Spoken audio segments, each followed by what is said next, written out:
Al momento de la publicación del Origen de las especies, Darwin fue catalogado por una corriente de intelectuales ingleses como un hombre lento, de aptitudes muy ordinarias, que tuvo la suerte de estar en el lugar correcto, en el momento correcto. En el mejor de los casos, se le concedía tener tesón y paciencia en su trabajo, pero se le juzgaba como intelectualmente limitado, un gran recopilador de datos que no tenía lugar junto con los grandes pensadores. A más de 100 años de su muerte y a casi 150 de la publicación de El origen de las especies, los hombres de ciencia, y para el caso la mayoría de la comunidad académica, considera a Darwin no solamente como un hombre de un gran poder intelectual y que ha ejercido una profunda influencia sobre la humanidad, sino también como un ser humano ejemplar.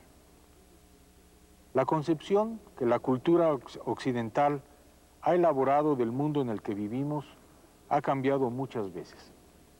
Ha sido sacudida violenta y profundamente por las revoluciones del conocimiento propuestas por seres humanos comunes y corrientes, que solo difieren de sus congéneres en haber poseído la capacidad de poder ver y entender lo que los demás habían solamente mirado sin haber entendido. Nicolás Copérnico, con su propuesta a principios del siglo XVI de la organización de nuestro sistema planetario, y Charles Darwin, con su teoría evolucionista del origen de las especies, incluido el hombre, a mediados del siglo XIX, son dos ejemplos claros de dichas sacudidas. Algunos historiadores de la ciencia se refieren a Sigmund Freud como un tercer revolucionario, ya que propuso al psicoanálisis a fines del siglo pasado y principios del presente, como la ciencia que estudia la psique del hombre a partir de impulsos biológicos tan básicos como los instintos de los animales, así llamados no racionales. Cabe también añadir que otros historiadores y filósofos de la ciencia proponen a Albert Einstein como el último de los revolucionarios por su teoría de la relatividad. Las revoluciones del pensamiento han sido siempre recibidas con una oposición de grandes dimensiones. Los casos de Copérnico y de Darwin son bien conocidos, especialmente por sus aspectos sociales, aunque es justo mencionar que en el segundo caso, la reacción fue mucho más moderada de la que le tocó sufrir a Copérnico. Su obra más famosa, De Revolutionibus Orbium Celestium, escrita en 1543, no mucho después de que se reconoció de que la Tierra era esférica, se mantuvo en el índice de los libros prohibidos por la Iglesia por casi 3 siglos, a pesar de que su autor era un sacerdote católico. Giordano Bruno y Galileo Galilei tuvieron que enfrentar cada uno a su manera la oposición de una tradición intelectual que se resistía a aceptar las ideas heliocentristas de Copérnico. La resistencia a la teoría de la evolución mediante la selección natural que Darwin propuso ha sido menos duradera ciertamente, aunque no mucho menos visceral. No hay en contra de ella objeciones que la descalifiquen y que estén basadas en argumentos científicos. Sin embargo, la oposición de ciertos grupos al evolucionismo, basada en creencias religiosas, en especial de corrientes cristianas fundamentalistas, ha sido tan activa en el pasado reciente como lo fue en sus primeros momentos a mediados del siglo XIX. He organizado estas pláticas en 4 partes, una central, referente a la influencia de Darwin en el mundo biológico y las razones en que se basa esta profunda influencia. La segunda se refiere al efecto del pensamiento darwiniano sobre el entorno de las ideas religiosas y filosóficos sociales del siglo XIX y el siglo XX, y las 2 últimas son un análisis esquemático de la supuesta influencia de la evolución por medio de la selección natural sobre 2 grandes figuras de la humanidad que a su vez ejercieron una profunda influencia sobre la vida del hombre y su desarrollo, Sigmund Freud y Carlos Marx.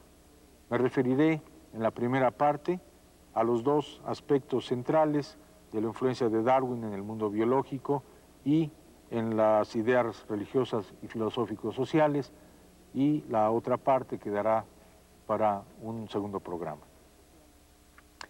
Hay, en mi opinión, en la obra central de Darwin, una contribución de profunda trascendencia, la introducción del elemento histórico en la interpretación de los fenómenos biológicos. La ruta que lleva de Copérnico a Darwin no es solamente la ruta de una revolución científica de gran envergadura a otra, es la ruta del espacio al tiempo, de nuestra posición en el universo que está sobre nuestras cabezas, a nuestro origen en el planeta Tierra que está bajo nuestros pies. No es posible entender el proceso evolutivo sin la componente del tiempo y de los eventos que en ese tiempo han ocurrido. La historia se convierte así en un nuevo elemento en el desarrollo del conocimiento biológico que afecta profundamente el desarrollo de estas ciencias. Teodosius Dobzhansky, el famoso genetista y biólogo evolutivo, afirmaba en una frecuentemente citada frase que nada hace sentido en la biología si no se analiza a la luz de la evolución. Siempre he sostenido que es muy peligroso para un investigador en las áreas de la ecología, la biogeografía, la historia natural, el comportamiento animal, la paleontología, la embriología y otras más, presumir que ha hecho una contribución original a su campo del conocimiento sin antes haber leído el origen de las especies. La biología se entiende cabalmente solo después de haber leído y especialmente entendido a Darwin. Resulta en verdad intrigante cómo es que la obra de Darwin pudo haber tenido un efecto tan profundo sobre el pensamiento humano en general, pero especialmente en las ciencias biológicas. ¿Cómo es que él pudo tener una comprensión tan vasta de la fenomenología biológica y cómo es que su influencia ha persistido un siglo después de su muerte, no solamente por su contribución directa al conocimiento, sino especialmente por las innumerables preguntas y temas de investigación a que ha dado motivo y seguramente seguirá motivando en la biología? En mi opinión, El origen de las especies, y para ese caso varios otros de sus libros clásicos, tienen más valor por las innumerables preguntas y problemas biológicos que plantean que por las respuestas que proporcionan. Su obra puede ser considerada como el cimiento del desarrollo de la biología moderna y de gran parte de la investigación que ha sustentado tal desarrollo. Pocos pensadores, en cualquier campo del conocimiento humano, pueden ufanarse de este hecho.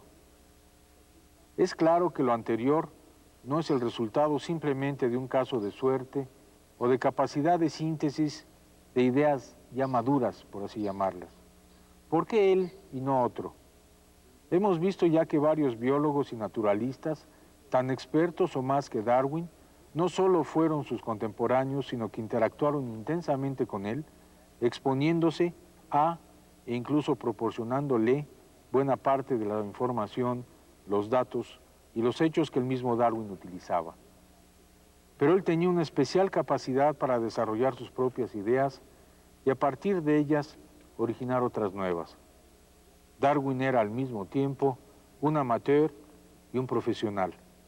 Un amateur en el sentido de que no derivaba su sustento económico del ejercicio de su actividad de biólogo y naturalista.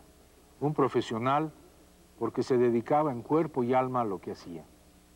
El ejercicio y la ética de la ciencia se extendían a su vida personal y se expresaban en una exigencia ilimitada en su pensamiento y en sus acciones, en una modestia a veces rayana en la patología y en una rectitud sin concesiones en sus actitudes familiares y sociales. Es curioso que a pesar de que las ideas centrales de Darwin sobre selección natural constituyen la médula de la teoría evolutiva moderna, estas sean tan frecuentemente mal interpretadas y consecuentemente mal aplicadas, a pesar de que las bases de la selección natural sean relativamente sencillas y descansen en tres hechos fundamentales. 1. Los organismos son variables y esta variación es heredada por su progenie. 2. Los organismos se reproducen en números muy superiores a los que pueden sobrevivir. Y 3. La progenie que representa las variaciones más favorecidas por el ambiente en el que se encuentran, en promedio sobreviven y se reproducen más que sus congéneres. Las variaciones o características favorables en determinadas condiciones ambientales, por lo tanto, tienden con el tiempo a acumularse en la población debido a la selección natural. La esencia de la teoría de Darwin consiste en que la selección natural es una fuerza creativa de evolución, no solamente una guadaña in misericordia que aniquila a los organismos no aptos. La selección natural propicia la presencia de los organismos adaptados etapa por etapa, preservando generación tras generación la porción favorable del espectro aleatorio de la variación.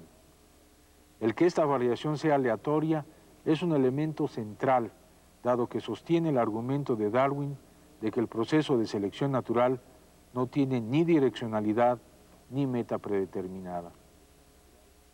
Los siguientes 5 puntos son esenciales, en mi opinión, para explicar por qué Darwin, y no otro evolucionista contemporáneo, se convirtió en el símbolo promotor de la más importante transformación en la historia del pensamiento biológico, yo diría casi del pensamiento humano. El primero es la aplicabilidad de la teoría de Darwin. Es muy claro que la fama de Darwin no reside en el hecho de que su teoría haya sido una propuesta totalmente nueva y original. Muchos colegas biólogos suyos, contemporáneos y predecesores, aportaron conocimientos e ideas al evolucionismo, pero todos ellos generaron teorías fundamentalmente especulativas, vacías de evidencia directa e imposibles de ser probadas. No habría que insistir aquí que la ciencia solamente funciona con ideas que pueden ser practicables y operacionales. El origen de las especies, así como muchos otros de los libros de Darwin, están llenos de sugestiones para llevar a cabo investigaciones que permiten probar una idea o un planteamiento, y no son solamente pensamientos retóricos o planteamientos retóricos, del tipo de los que se acostumbran en discusiones de café. Las ideas propuestas por Darwin, en contraste con las de sus colegas evolucionistas, estaban listas para ser utilizadas, aplicadas y analizadas en el campo y extendidas a otras situaciones. Por ejemplo, la teoría de Lamarck proponía fuerzas, entre comillas, internas o inherentes, que conducían a una tendencia incesante hacia la complicación de la organización de los animales. Lamarck sobreponía estas tendencias internas hacia la perfección con lo que él llamaba la influencia de las circunstancias, lo que en nuestros días podemos reconocer como las adaptaciones al ambiente local. También para Lamarck, las pequeñas variaciones que se observaban en los organismos no eran sino deflexiones en el proceso regido por esa reiterada fuerza inherente, entre comillas, hacia el cambio. En contraste, Darwin se olvidaba de fuerzas inherentes desconocidas, propone que justamente las pequeñas desviaciones y cambios son la materia prima de la evolución, y usa los muchísimos ejemplos de entrecruza de palomas, evolución bajo domesticación con plantas y animales, y las variaciones geográficas entre las especies como materiales del análisis del proceso de evolución. Un gran aporte, ciertamente poco comentado, de Darwin fue que hizo de la evolución una ciencia trabajable y sujeta a experimentación. El segundo punto son las profundas implicaciones de la selección natural. Las ideas propuestas por todos los demás evolucionistas, aparte de Darwin, coinciden en hacer una apreciación del proceso evolutivo apoyado en las líneas del pensamiento aceptado por la cultura occidental, en el sentido de que la evolución es un proceso preordenado que está regido por procesos internos inherentes al mismo desarrollo evolutivo y que son además intangibles. En contraste, la selección natural propuesta por Darwin rechaza del todo estas fuerzas del progreso inherente y además, en forma especial y muy importante, introduce la idea del azar en la teoría evolutiva. Un azar que hay que aclarar provee solamente una fuente de variación aleatoria dentro de la teoría darwiniana. Sobre esta variación aleatoria, la selección natural como un proceso determinístico evalúa, por así decirlo, el espectro de la variabilidad ecológica y preserva o favorece a aquellos individuos que se adaptan mejor al ambiente local del momento. La idea del azar y por lo tanto del sentido de direccionalidad o del alcance de algún tipo de meta u objetivo era y sigue siendo probablemente la idea más difícil de aceptar en la conceptualización teórica de Darwin por parte de las corrientes más ortodoxas del pensamiento. La teoría de la evolución de Carlos Darwin rechaza la cómoda presunción de que la evolución tiene un propósito y que se encamina hacia una meta de bien y de perfección, entre comillas, de las especies o de los ecosistemas.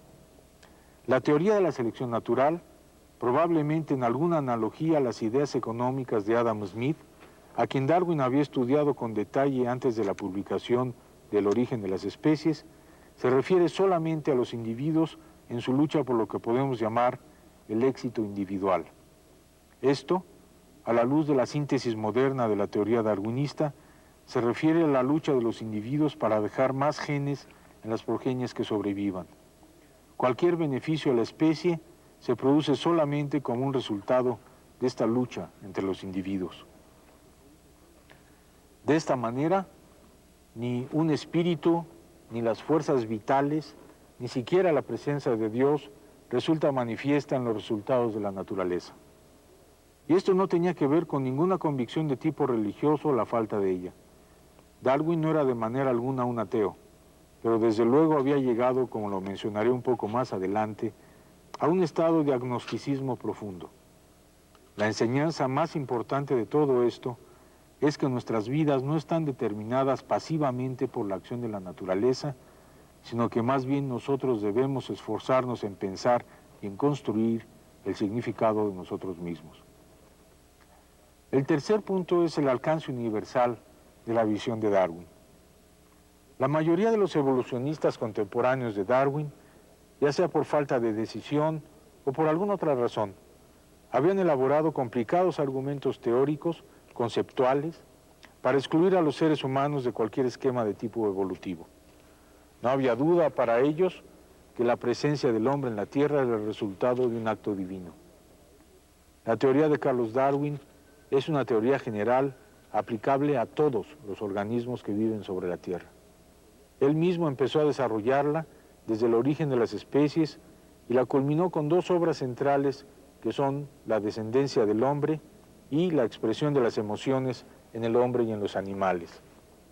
En estos dos libros, Darwin establece que nuestras expresiones de comportamiento humano más refinadas y más particulares, las emociones, reflejan claramente un pasado evolutivo.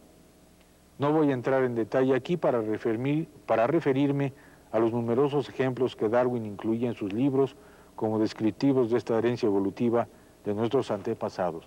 Es materia para toda una conferencia diferente. El cuarto punto es la consistencia y la profundidad del pensamiento de Darwin. Toda la prolífica obra de Carlos Darwin, resumida en un poco más de 15 libros, que van desde la estructura y la construcción de los arrecifes coralinos hasta la actividad de las lombrices de tierra en la formación de humus en el suelo, pasando desde luego por el origen de las especies y la descendencia del hombre, se refieren a un tema central que se articula y se complementa alrededor de la evolución de las especies. La amplitud de los temas tocados en su obra, la profundidad con la que los encaraba y la cantidad de información recopilada para sostener sus puntos de vista son en verdad magníficos. Esta es una de las razones por las que, como ya lo mencioné antes, pienso que es muy difícil que alguien pretenda que ha tocado un tema en la biología por primera vez si es que no ha leído a Darwin previamente. Y como productor de toda esta obra, Darwin no dejó de ser sensible a los efectos que sus ideas evolutivas tendrían sobre otras disciplinas tradicionales muy alejadas a la ciencia. Lo cual nos lleva al último de los 5 puntos a los que me refería, y es el carácter profundamente humano de Darwin. Darwin fue siempre desde su juventud un ser humano extremadamente sensible. Sensible a su entorno y sensible a las tradiciones familiares, al grado que aceptó, al menos en principio, la posibilidad de hacer estudios que no eran necesariamente los de su vocación debido a la presión de su padre, un conocido médico en Inglaterra. Primero fue la medicina y después la carrera eclesiástica. En ninguna de las dos tuvo éxito. La carrera de medicina la abandonó después de encontrar que no tenía el estómago para presenciar las carnicerías que en ese tiempo representaban las prácticas en la Escuela de Medicina en Edimburgo. Tampoco la carrera eclesiástica en Cambridge motivó su atención y dedicación. Sin embargo, su estancia en Cambridge constituyó la puerta de entrada al desarrollo de su vocación naturalista con la influencia de John Henslow y Adam Sedgwick. Fue siempre un hombre con un porte externo de gran calma que enmascaraba en su exterior lo que en realidad era una tormenta interior intensísima. Darwin siempre había suprimido la expresión de sus ansiedades y sus preocupaciones, o las había canalizado intensamente a través del trabajo o incluso en forma psicosomática. Muchos biógrafos y estudiosos de Darwin aún debaten sobre este aspecto de su carácter. Debo remarcar un punto que me parece muy importante. Muy pocos científicos de la altura de Darwin han sido tan exitosos como escritores, medido este éxito por la entusiasta recepción de sus obras por el público en general. El que virtualmente todas las primeras ediciones de sus libros se agotaran a los pocos días de haber salido a la venta es ciertamente una muestra de la avidez de conocimiento y de nuevas ideas que existían en el mundo victoriano, pero también sin duda era una muestra y un ejemplo y un signo de la fluidez, de la claridad y de la manera a veces muy coloquial con la que Darwin expresaba sus ideas. La accesibilidad de los libros de Darwin representa un gran contraste con las obras clásicas de otros grandes científicos, como por ejemplo Newton. El uso frecuente de una gran cantidad de metáforas hacían muy accesible a sus lectores, tanto aquellos laicos como los más especializados, no solamente sus ideas, sino el contenido profundo de las mismas. No puedo decir que escribiese con grandes dotes poéticas ni literarias, pero sí con la posesión de una buena capacidad de comunicación de sus ideas a un público no especializado. En adición, Darwin siempre fue, por influencia familiar, un intelectual de avanzada, profundamente comprometido contra cualquier limitación que restringiese la capacidad de expresión del potencial humano. Un decidido defensor de los negros, en especial después de haber visto el trato que estos recibían en Brasil, aunque es de justicia mencionar que esto contrastaba con sus puntos de vista respecto a los habitantes de la Tierra del Fuego, a quienes no consideraba mucho más allá de salvajes admirables. En fin, no nos queda duda que estamos enfrente de un hombre de carne y hueso, pero que fundamentalmente estaba motivado por el espíritu de una liberación del pensamiento y de una capacidad de desarrollo del potencial y del intelecto humano. Un último ejemplo muy conocido que debo citar es su reacción ante la enorme sorpresa de recibir de Alfred Wallace, otro historiador naturalista inglés que habitaba en Malasia, la breve nota que resumía muy sucintamente las ideas medulares de evolución a través de selección natural que él había estado elaborando prácticamente durante 30 años. Su conflicto interno, sus dudas de cómo conducirse ante esta inesperada circunstancia, la consulta con sus mejores amigos para pedir consejo de cómo actuar y finalmente el gesto noble de procurar una presentación conjunta de las ideas ante la sociedad linneana en su sesión mensual de 1858 constituyen un ejemplo muy claro de una enorme honestidad intelectual al mismo tiempo que de una defensa de su trabajo y de sus ideas. No hay duda que Darwin había avanzado sus ideas perfectamente bien definidas a un tiempo en el que Alfred Wallace apenas era un adolescente que luchaba por conseguir empleo en Gran Bretaña, antes de que él mismo pudiera también definir su vocación de naturalista y décadas después saliera hacia el sureste de Asia, desde donde enviaría la mencionada nota a Darwin. Quiero en este punto introducirme a la segunda parte que tiene que ver con la influencia y el efecto de las ideas de Darwin sobre el pensamiento religioso y filosófico de su época y obviamente también de mucho después, incluso de nuestro siglo. Richard Dawkins, un reconocido biólogo evolutivo, en su famoso libro The Selfish Gene, o el gene egoísta, escribió que, y lo cito, Darwin nos posibilitó dar una respuesta sensata a la pregunta infantil de ¿por qué hay gente? Ya no necesitamos recurrir a la superstición cuando nos encaramos a profundos problemas tales como ¿cuál es el significado de la vida? ¿Cuál es el propósito de nuestra presencia? ¿Qué es el hombre? De acuerdo con George Gaylord Simpson, el punto central es que todos los intentos de contestar esas preguntas antes de 1859 son completamente inútiles y haríamos bien en ignorarlas del todo. Aquí termino la cita de Dawkins. Un cierto número de historiadores de la ciencia y de estudiosos de las relaciones entre la ciencia y la religión piensan que el momento de disparo de la controversia entre el pensamiento evolutivo de Darwin y el pensamiento religioso dominante en el siglo pasado se dio en el frecuentemente relatado episodio del debate entre Sam el Jabonoso, como se le conocía al obispo de Oxford, Samuel Wilberforce, y Thomas Huxley, acaso el más vigoroso defensor de las ideas de Darwin desde su primera exposición al mundo académico a mediados del siglo pasado. Una persona que estuvo presente en el debate de Oxford, un químico americano que se volvió historiador, J.W. Draper, y que escribió unos años después del debate un popular libro sobre la historia del conflicto entre la religión y la ciencia, mantenía la tesis central de que la historia de la ciencia no es solamente el registro de descubrimientos aislados, es más bien la narración del conflicto entre dos poderes enfrentados, la fuerza expansiva del intelecto humano de un lado y la resistencia ejercida por la fe tradicional y los intereses humanos por el otro. La tesis de Draper fue rápidamente adoptada por muchos autores y se volvió dominante en los debates acerca de la relación entre la ciencia y las creencias por casi un siglo. En los años recientes ha habido una disatisfacción creciente entre los historiadores acerca de la validez de esta tesis del conflicto de Draper. De hecho, se ha desarrollado una escuela de pensamiento que se posiciona exactamente en el punto de vista opuesto, es decir, que en vez de que la religión haya limitado el desarrollo de la ciencia, ha sido más bien promotora de las ideas científicas. De acuerdo con Hoykas, Jackie Torrance y otros, la visión característicamente cristiana de la naturaleza como un sistema que ha sido especialmente creado y que es autocontenido y ordenado, es el que impulsó la investigación empírica de los siglos XVI y XVII.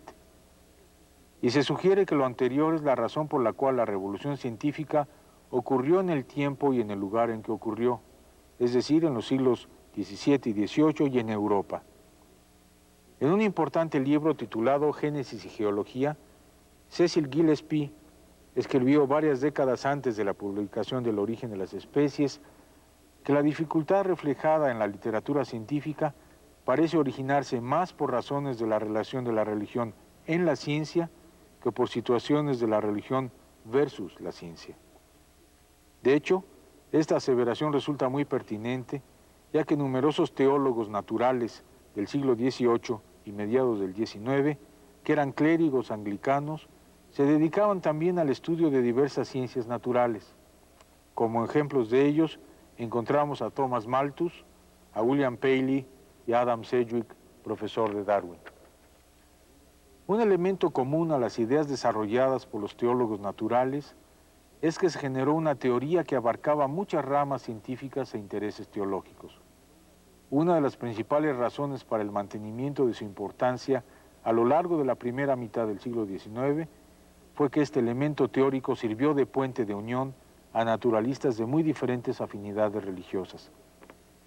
Quizá la característica más importante de la teología natural era su capacidad de integrar conocimiento y valores dentro de una visión coherente del mundo que iba desde la explicación de fenómenos físicos de la materia inanimada hasta cuestiones de organización social y económica y de valores humanos y espirituales. En el año de 1844 salió a la luz en Inglaterra, en forma anónima, un libro que marca el punto crítico sobre los debates acerca de ciencia y religión en la época victoriana. El título del libro es Vestigios de la historia natural de la creación y su autor, porque sí lo tuvo, fue el editor escocés Robert Chambers. Tanto la publicación del libro como la reacción al mismo fueron extremadamente importantes. El libro proponía la existencia de una ley natural del desarrollo que gobernaba la historia de la vida y que se extendía hasta abarcar las cualidades físicas, morales y mentales de la humanidad. La reacción intensa en contra de este libro provino de todos los clérigos anglicanos que se dedicaban a la teología natural, particularmente de Adam Sedgwick. Este último, que atacó virulentamente el libro, comentó que si lo que proponía la obra fuera cierto, lo cito en sus palabras, decía, la religión sería una mentira, la ley humana una masa de tonterías y una injusticia fundamental, la moralidad un fraude y nuestros esfuerzos hacia los pueblos negros del África serían trabajos de locos. Y finalmente, el hombre y la mujer serían solamente bestias un poco mejores que los animales. Este libro también generó en Darwin, quien a la sazón tenía 35 años y se encontraba compilando el resumen de sus trabajos, una reacción de mucha cautela, pues al darse cuenta de la reacción que se había producido, comentó que tendría que ser él muy meticuloso en el tratamiento de sus propuestas en el origen de las especies. Quizá uno de los elementos que causó más irritación entre todos los teólogos naturales fue el hecho de que Chambers se basaba en fundamentos de teología natural y esto resultaba inaceptable para muchos de ellos. El origen de las especies podría considerarse como el último gran trabajo de la teología natural victoriana, aunque al mismo tiempo también es, desde luego, si no el primero, sí el más grande trabajo del naturalismo evolutivo victoriano. Es muy importante reconocer que Darwin recibió su formación educativa en la tradición de la teología natural inglesa, que los problemas que enfrentó eran aquellos de la teología natural inglesa y que la audiencia a la que él se dirigió era fundamentalmente el de los teólogos naturales ingleses.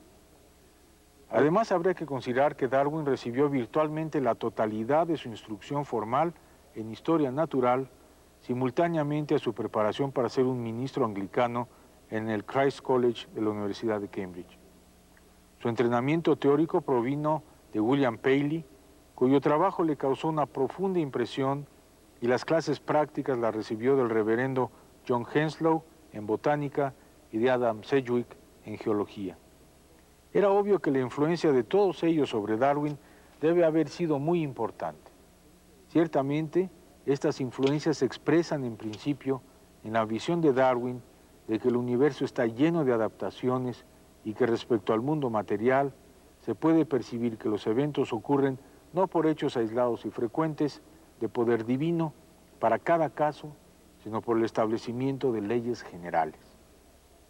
Pero finalmente, los debates acerca de Darwin hacia el final del siglo XIX están principalmente dirigidos en contra de las implicaciones morales, religiosas y políticas de la subordinación de la raza humana a la ley de la evolución por medio de la selección natural.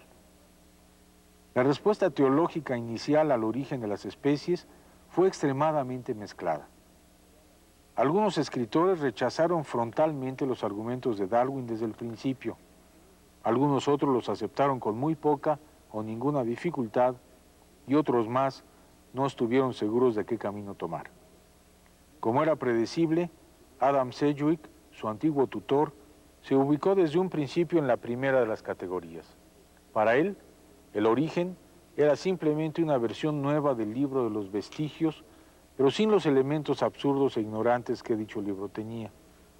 En una carta de Sedgwick hacia su antiguo discípulo, acusando recibo del manuscrito del origen de las especies, le dice que, y lo cito, he leído partes del libro con absoluto pesar, porque yo pienso que son totalmente falsos y gravemente malévolos. La reacción de Sedgwick contrastó con la de otro clérigo naturalista anglicano, que recibió una copia de cortesía del trabajo de Darwin. En su carta de agradecimiento, Charles Kingsley admitió que el origen lo obligaba a repensar mucho lo que hasta ese momento tenía por sentado. Él decía, y lo cito, he aprendido gradualmente a ver que es seguramente tan noble la concepción de deidad al creer que él, refiriéndose a Dios, creó formas primitivas capaces de autodesarrollo en todas las formas necesarias, en el tiempo y en el lugar, como lo sería creer que él requería de un nuevo acto de intervención para propiciar las lagunas o los huecos que hubiesen quedado. Yo me pregunto si la primera concepción no es una forma mucho más alta de pensamiento. Darwin quedó tan impresionado de esta carta que le pidió permiso para incorporarla en la segunda edición del origen de las especies. Si ciertamente la respuesta de Sedgwick fue la más común del medio intelectual de Inglaterra, la de Kingsley avanzaba a lo que sería la aceptación más amplia que ocurriría en unos años más. Apenas la inquietud y el revuelo iniciales sobre el origen se habían despejado, al principio de la década de los 60, la asimilación de la idea de la evolución dentro de la Iglesia anglicana ocurrió muy rápidamente. La producción de muchas publicaciones aceptando la idea general de la evolución propuesta por Darwin y el hecho mismo del entierro de Darwin en la abadía de Westminster en 1882, cosa que hubiera sido imposible si hubiera sido un real conflicto teológico con sus ideas, son buenos ejemplos de esta aceptación. Una de las obras que en esos años tuvieron más influencia para propiciar la aceptación de las ideas de Darwin fue un conjunto de trabajos publicados bajo el nombre de Ensayos y Revisiones, en el cual Frederick Temple invitaba a sus lectores a confrontar los más recientes productos de las ciencias históricas y naturales con serenidad y con amplio criterio. Decía Temple, y lo cito, que si la geología nos prueba que no podemos interpretar los primeros capítulos del Génesis literalmente, aún así los resultados de estas ciencias deben ser bienvenidos. Esta actitud marcó los principios del abandono del literalismo bíblico. Más adelante, en otras intervenciones, Temple sugería que la propuesta de Darwin representaba que el creador, en lugar de hacer esfuerzos creativos en la producción de todas y cada una de las especies, lo había hecho de una vez por todas en la producción de formas de vida muy primitivas, pero capacitadas para evolucionar y producir todo el resto de los organismos a través del tiempo. A pesar de esta propuesta, que aseguraba la creación, Temple trataba de salvar el carácter único y distinto de la naturaleza humana. Él subrayaba la enorme distancia que separaba a los humanos de los animales y que marcaba, por lo tanto, una profunda diferencia muy temprana de origen, aunque también enfatizaba que la facultad espiritual del hombre habría sido implantada por un acto creativo directo. La visión de Temple no dejaba de tener elementos que embellecían la idea de selección natural y la hacían palatable, aceptable al público, argumentando que las manifiestas imperfecciones del mundo eran como las imperfecciones de una pintura a medio completar que todavía no está lista para admirarse. Sostenía además que la doctrina de la evolución significaba un progreso perpetuo en el que el dolor disminuiría gradualmente y el placer y la dicha se ampliarían a través de la sobrevivencia del más apto. Parte de los puntos de vista de Temple ciertamente no representaban todo el pensamiento anglicano y menos el del resto de las corrientes cristianas acerca de la evolución al final del siglo XIX, pero ciertamente eran típicos de una gran proporción de la escolástica protestante liberal que halló en la doctrina de la evolución la base para una nueva teología natural de progreso providencial. Es importante notar que mucho de este proceso de aceptación estaba influido también por las ideas de Herbert Spencer, las ideas que Herbert Spencer había estado proponiendo en los mismos tiempos. Las ideas de Spencer diferían en aspectos vitales de las de Darwin, particularmente en lo que se refiere a un universo darwiniano sujeto a efectos del azar y del tiempo. En contraste, Spencer tenía una concepción muy dominada por el sentido de dirección y de benevolencia del proceso de cambio.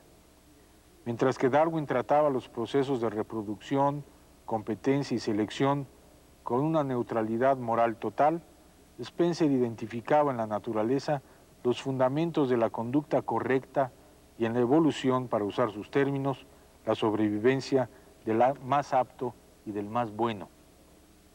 Entramos aquí entonces a un terreno confuso en el que las ideas y los conceptos se tomaban desde donde resultaban ser más cómodos y con una mezcla de ellos se construía lo que cada quien pensaba que era la visión más adecuada y más afín a su personal forma de pensamiento religioso, sin entender cabalmente, y en la mayoría de los casos era así, el significado fundamental de las ideas de Darwin.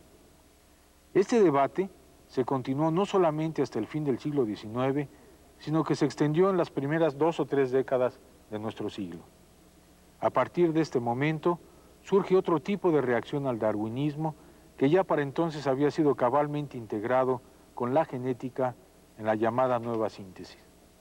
Esta reacción ocurrió particularmente en los Estados Unidos y en especial en la región conocida como el Cinturón de la Biblia, en los estados de Tennessee, Mississippi, Arkansas y Texas. Durante la década de los 20 se promovieron una gran cantidad de propuestas ante las legislaturas de 37 estados de la Unión Americana para impedir en las escuelas y en las universidades públicas la enseñanza de cualquier idea que no fuese la doctrina bíblica de la creación. Solamente en los estados antes mencionados, estas iniciativas realmente se convirtieron en leyes. En este contexto, tuvo lugar el famoso juicio del profesor John Thomas Scopes, relatado en el libro titulado El juicio más famoso del mundo y después llevado a la película. No es mi propósito tratar con detalle la descripción de estas confrontaciones entre una parte de la Iglesia protestante americana y las ideas evolutivas. Sí habrá que remarcar, sin embargo, que algunos de los participantes en este conflicto eran personas que originalmente se les podía calificar como pensadores liberales, como fue el caso de William Bryan, quien participó como fiscal en el juicio contra el profesor Scopes. Una parte de esta reacción tenía que ver con la exposición a un exceso del uso de las ideas de Darwin en algo que muy laxamente podemos calificar como darwinismo social, exceso del que obras como las de Kellogg y Kidd son un buen ejemplo. La reacción a la que me refiero llegó a extremos tales que, por ejemplo, Bryan, el fiscal en este famoso juicio, catalogaba al darwinismo como, y cito sus palabras, la influencia más paralizante con la que la civilización ha tenido que contender durante el último siglo. Es importante mencionar que por lo menos en el caso de Bryan, la oposición a las ideas de Darwin no era una defensa simplona apoyada en el literalismo bíblico.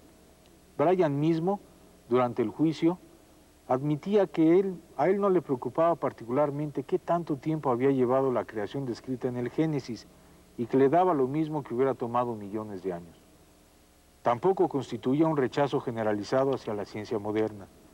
Bryan, como pensador liberal, tenía un gran respeto por la ciencia de calidad, con la cual él pensaba, por cierto, que las ideas de Darwin se comparaban muy desventajosamente.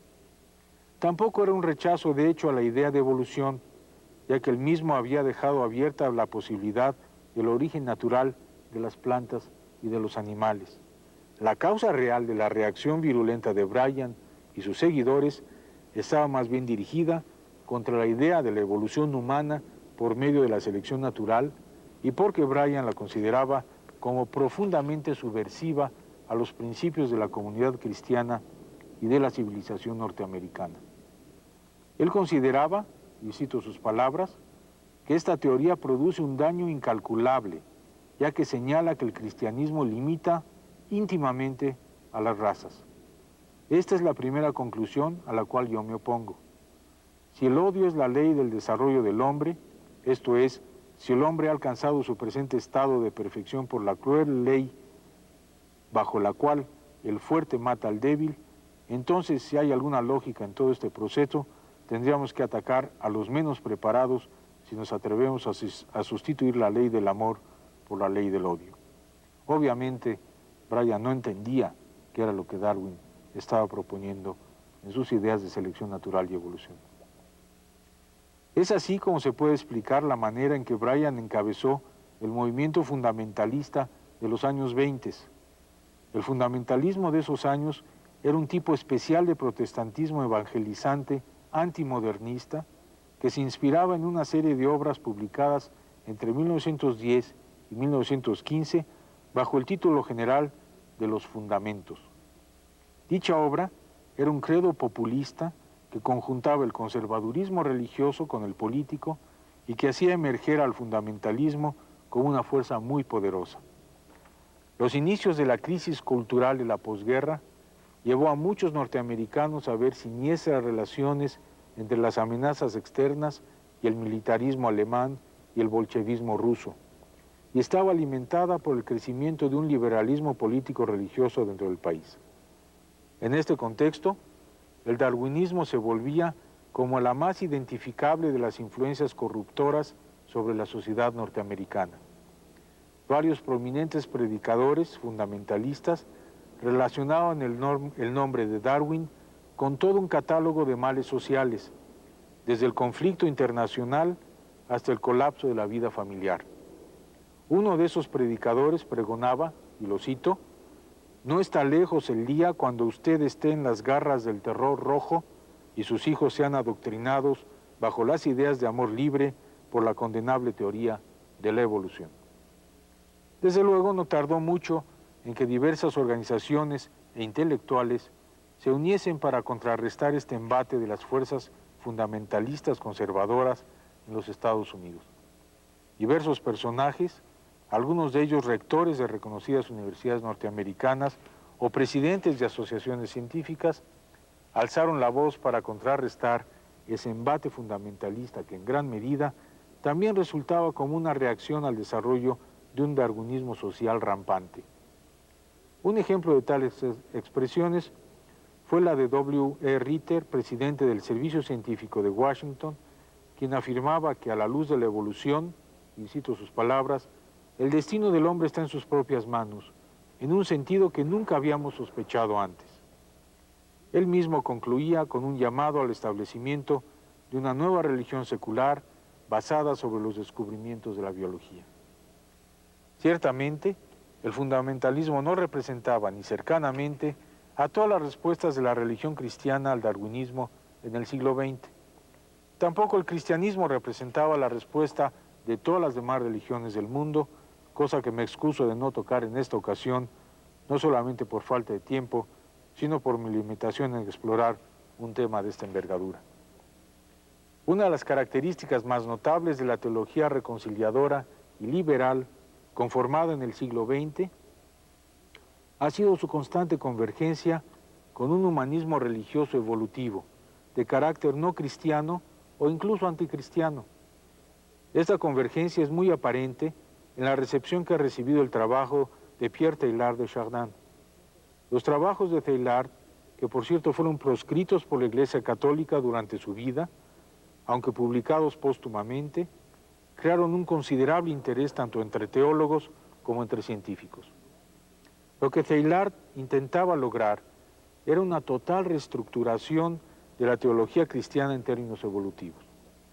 Cada elemento, dentro de la visión cristiana del mundo, la materia, la vida, la mente y el espíritu, el nacimiento del cosmos y la persona y el trabajo de Cristo y finalmente la redención de la humanidad, se trata de la misma manera como diferentes momentos en el ascenso evolutivo del cosmos hacia un punto omega, así llamado por Teilhard, de unidad final con Dios. La complejidad de las ideas de Teilhard contribuyó, en mi opinión, a la producción de reacciones muy mezcladas en el medio intelectual de muchos países. Sin embargo, estas ideas generaron las semillas de un nuevo tipo de religión secular y humanista basada en el pensamiento darwiniano. Esto me parece particularmente peligroso, porque independientemente de si uno pueda creer o no en la aplicación de estas ideas, el material conceptual propuesto por Darwin realmente no se presta a este tipo de extrapolaciones religiosas. No hay duda que, como Julian Huxley comentó en la publicación del Fenómeno Humano, obra de Teilhard, el libro abre grandes territorios para el pensamiento y para la exploración ulterior de estas ideas. El grave peligro de estas visiones es que nuevamente se distorsiona uno de los fundamentos de la teoría darwiniana, que establece claramente la participación de un proceso aleatorio muy importante y la falta de causalidad, direccionalidad y de propósito en el proceso evolutivo. En la propuesta de los mecanismos de selección natural no existe punto omega en ninguna forma, ni alguna cumbre a alcanzar en términos de perfeccionamiento físico, fisiológico o de comportamiento o de otra naturaleza.